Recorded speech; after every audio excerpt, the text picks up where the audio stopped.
உடலை கிழித்து சஞ்சீவினி மூலிகையை உள்ளே வைத்து தைத்து விட்டால் நமக்கு இறப்பே கிடையாது, நமக்கு சாவே வராது என ஒரு நம்பிக்கை நம் மக்களிடையே இருக்கிறது. இது நம்பிக்கையா மூட நம்பிக்கையா என்று உங்களை நான் குழப்பாமல் இது உண்மை என்று தான் இந்த வீடியோவில் சொல்ல போகிறேன். சஞ்சீவி மூலிகை ரகசியம் என்ன? ராமாயணத்தில் லட்சுமணன் உயிரை காப்பாற்ற ஹனுமன் சஞ்சீவினி மலையில் இருந்து சஞ்சீவினி மூலிகையை கொண்டு வந்து அவரின் உயிரை காப்பாற்றுவது போல் சொல்லப்பட்டிருக்கும்.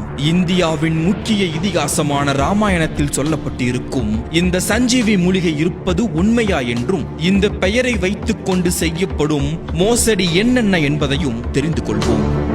சஞ்சீவினி மூலிகை புகழ்பெற காரணமே ராமாயணம்தான்.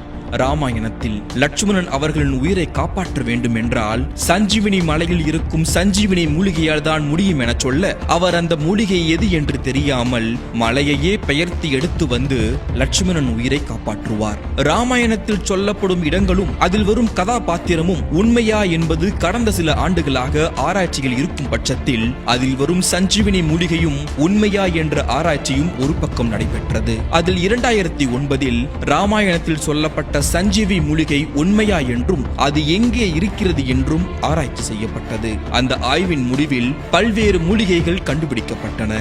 ஆனால் சஞ்சீவி மூலிகை மட்டும் கண்டுபிடிக்கப்படவில்லை. ஆக அறிவியல் ரீதியில் கண்டுபிடிக்க முடியாத மூலிகையாக சஞ்சீவி மூலிகை இருக்கும் பட்சத்தில் சஞ்சீவி வேர் என்று ஒன்று இணையதளத்தில் உலாவி வருகிறது. அதாவது இந்த வேரானது நீருக்கு எதிர் திசையில் செல்லும் என்றும் இந்த வேரை வைத்து இரும்பையும் உடைக்கலாம் என்றும் சதுரங்க வேட்டை படப்பாணியில் மக்களை ஏமாற்றுபவர்களும் இங்கு உண்டு.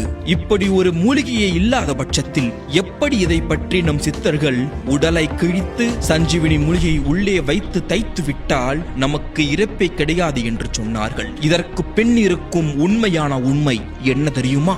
சஞ்சீவி என்று நம் சித்தர்களும் முன்னோர்களும் சொன்னது காற்றைத்தான். இந்த காற்றான சஞ்சீவியை யார் முறையாக பயன்படுத்துகிறார்களோ அவர்களுக்கு ஜீவன் அழியாது, உடல் சமாதியானாலும் ஜீவ சமாதியாக இருப்பார்கள் என்பதே சித்தர்களின் ரகசியம். இதைத்தான் சிவானந்த சுவாமிகள் மறைப்பொருளாக சஞ்சீவியை உள்ளே வைத்து அடைத்தால் உயிர் போகாது என்று கூறினார். அதாவது நிலையான மூச்சின் பக்குவத்திலேயே திருமூச்சு சித்திக்கும். அந்த திருமூச்சை சஞ்சீவி, அதுவே சிரஞ்சியாய் வாழ வைக்கும் என அவர் கூறினார். இந்த உடலினுள் காற்று உள்ளவரைதான் மரியாதை.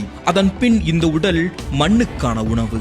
ஆக ஜீவ சஞ்சீவியான காற்றை நாம் முறையாக பயன்படுத்தினால் அழியாத சிரஞ்சீவியாக வாழலாம் என திருமூலரும் கூறியுள்ளார். இதை மூளை இல்லாதவர்கள் புரிந்து கொண்டதால்தான் இது இன்று மூலிகை வேறாகிவிட்டது.